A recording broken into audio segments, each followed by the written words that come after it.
जय हिंद दोस्तों, स्वागत है आप लोगों को मृत्युंजय रिसर्च सेंटर में। आशा है कि आप लोग अच्छे होंगे। तो दोस्तों, आज एसएससी जीडी का सामान्य ज्ञान का टेस्ट सीरीज जो रेगुलर चल रहा था उसका अगला पार्ट है।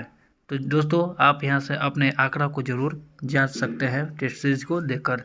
तो चलिए, बिना समय को बर्बाद किए हुए अपने टेस्ट सीरीज की ओर चलते हैं। तो पहला प्रश्न है कि 1751 में ई सीज ऑफ आर्काट यानी कि आर्कट की युद्ध घेराबंदी में कौन विजयी हुआ था। तो इसका राइट आंसर की बात की जाए तो ये अंग्रेज इसमें विजय हुए थे।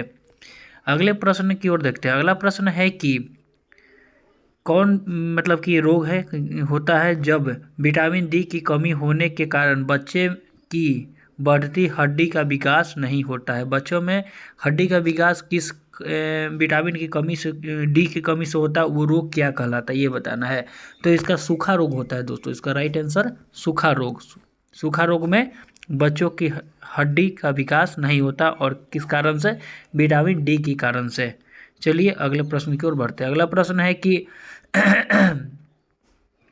सॉरी दोस्तों, चेराव नृत्य किस राज्य का एक परंपरागत नृत्य है? चेराव बताना है। चेराव किस कहते हैं? चेराव मिजोरम का एक परंपरागत नृत्य है। चेराव मिजोरम। चेराव मिजोरम याद रखिएगा। अगला प्रश्न है कि ब्रिटिश वायसराय लॉर्ड कर्जन ने बंगाल का विभाजन किस वर्ष किया था? लॉर्ड कर्जन, पहले तो यही क्वेश्चन बनता है कि वहाँ का वायसराय कौन था जब बंगाल विभाजन हुआ था? तो लॉर्ड कर्जन, जो 1905 में बंगाल को विभाजन किया था। इसका राइट आंसर हो जाएगा 1905।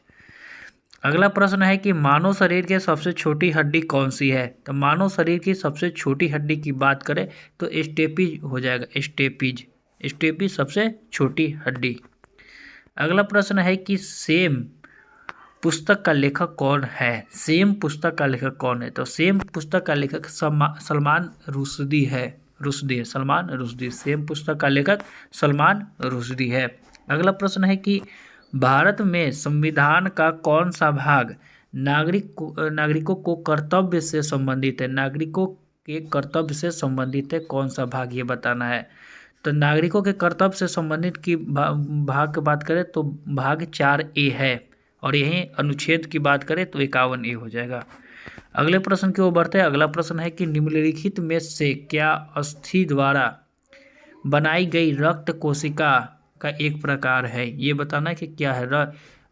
अस्थि द्वारा बनाई गई कोशिका का एक प्रकार नहीं है, ये बताना नहीं है। ठीक है, तो इसका राइट आंसर की बात किया जाए तो इसका राइट आंसर हो जाएगा अस्थि शोषक। अस्थि शोषक। लाल रुधिर कण बनता है, बिंबाणु बनता है, WBC भी बनता है। ठीक है, अगले प्रश्न की ओर बढ़ते हैं। अगला प्रश्न है कि निम्नलिखित में से कौन सा अक्षांश मकर रेखा को प्रदर्शित करती है? ठीक है दोस्तों, तो कर्क रेखा जो है वो उत्तर में है, मकर रेखा वो दक्षिण में है। पहले तो ये ध्यान रखिए। ठीक है, भूमध्य रेखा के उत्तर में कर्क रेखा आ जाता है, और भूमध्य रेखा के दक्षिण में मकर रेखा आता है। ठीक है, तो दक्षिण की बात किया तो यहाँ से ऐसे देखिए तो उत्तर वाला तो ऑप्शन कट ही जाएगा। ठीक है, अब 23.5 या 66.5 इसमें ध्यान दीजिए, तो 23.5 हो जाता है दोस्तों। 23.5, यही 23.5 उत्तर मकर रेखा हो जाता है।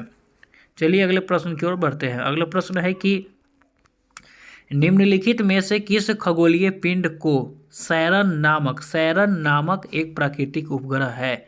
किस खगोलीय पिंड का एक सैरन नामक एक प्राकृतिक उपग्रह है? तो इसका राइट आंसर की बात करें तो प्लूटो पर है दोस्तों। प्लूटो पर सैरन नामक एक प्राकृतिक उपग्रह है।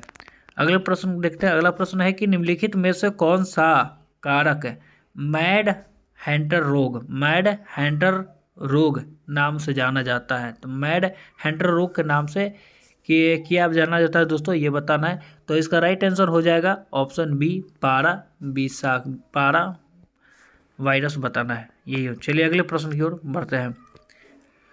भारतीय संविधान के निम्नलिखित में से किस अनुच्छेद में यह वर्णित है कि संसद के पास संघ में शामिल किसी भी मामले का संबंध कानून बनाने का विशेष शक्तियाँ है?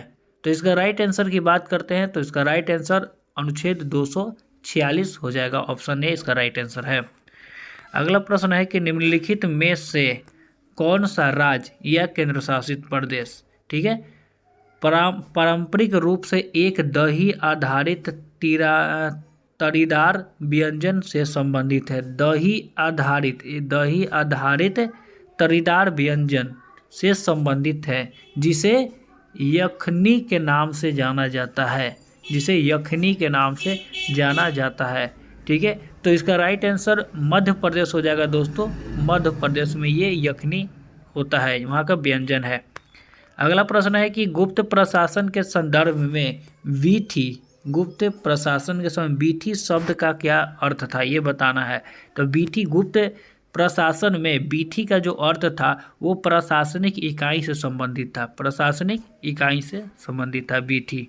अगला प्रश्न है कि निम्नलिखित में से किस बैडमिंटन खिलाड़ी ने कभी अर्जुन पुरस्कार नहीं जीता है, ये बताना है कि किस बैडमिंटन खिलाड़ी ने कभी अर्जुन पुरस्कार नहीं जीता, अर्थात 3 गो इसमें से जीता हुआ है और जो चौथा है वो नहीं जीता हुआ है। तो देखिए पीवी सिंधु भी जीती हुई है, पारुल परमार भी जीती हुई है, अश्विनी पोन्नप्पा भी जीती हुई है, यानी कि इसका राइट आंसर की बात किया जाए तो नेहा पंडित जो है वो अर्जुन पुरस्कार अभी तक नहीं जीती है, ठीक है।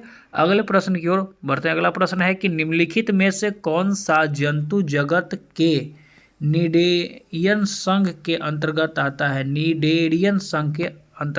आता है। तो ये आप लोगों को बहुत डीप क्वेश्चन है, आपको इसका आंसर बताना है कि निडेरियन संघ में कौन आता है। ये ऑप्शन देखिए और उसका राइट आंसर बताइए। तो देखिए कोरल जो है वो निडेरियन संघ में ही आता है, कोरल निडेरियन संघ में। अब आपको बताना है कमेंट बॉक्स में कि केचुआ किस संघ में आता है, ठीक है। आगे बढ़ते हैं। अगला प्रश्न है कि कौन सा राज्य सरकार भागवत गीता और रामायण अनुसंधान केंद्र विकसित कर रही है। कौन सा राज्य सरकार भागवत गीता और रामायण अनुसंधान केंद्र विकसित कर रही है, बहुत इंपॉर्टेंट क्वेश्चन है दोस्तों। तो इसका राइट आंसर पंजाब राज्य हो जाएगा, पंजाब। भागवत गीता और रामायण अनुसंधान केंद्र का विकसित कौन राज्य कर रहा है, पंजाब, ठीक है। अगला प्रश्न की ओर बढ़ते हैं। अगला प्रश्न है कि देश की पहली डिजिटल एड्रेस सिटी होगी, कौन सा है, डिजिटल एड्रेस सिटी इंदौर। इसका राइट आंसर इंदौर होगा। सब करंट अफेयर्स का क्वेश्चन है, आप लोग जरूर इस पर ध्यान दीजिए। कौन अंतर्राष्ट्रीय सौर गठबंधन के ढांचे के समझौता पर हस्ताक्षर करने वाला 108वां देश है। अंतर्राष्ट्रीय सौर संगठन जिसका मुख्यालय भारत के गुरुग्राम में है, उसका 108वां देश कौन बना है, समझौता कौन किया, ये बताना है। तो इसका 108वां देश पनामा किया है, पनामा। इसका 8वां देश पनामा हो जाएगा, राइट आंसर। अगला और ये लास्ट प्रश्न है कि प्रतिवर्ष परमाणु परीक्षण के विरुद्ध अंतर्राष्ट्रीय दिवस कब आयोजित किया जाता है। तब परमाणु परीक्षण के विरुद्ध अंतर्राष्ट्रीय वर्ष 29 अगस्त को मनाया जाता है। अब बताना है एक और कमेंट में कि 29 अगस्त को भारत में एक और क्या मनाया जाता है, ये किस दिवस के लिए जाना जाता है। चलिए, तो आपको ये 2 प्रश्न यहाँ से मिले थे कि केचुआ किस संघ में आता है और 29 अगस्त को किस दिवस के रूप में भारत में मनाया जाता है। तो यही था दोस्तों, और आपको अच्छा लगा तो आप इसको सब्सक्राइब भी जरूर कीजिए और शेयर भी अपने दोस्तों के पास जरूर कीजिए।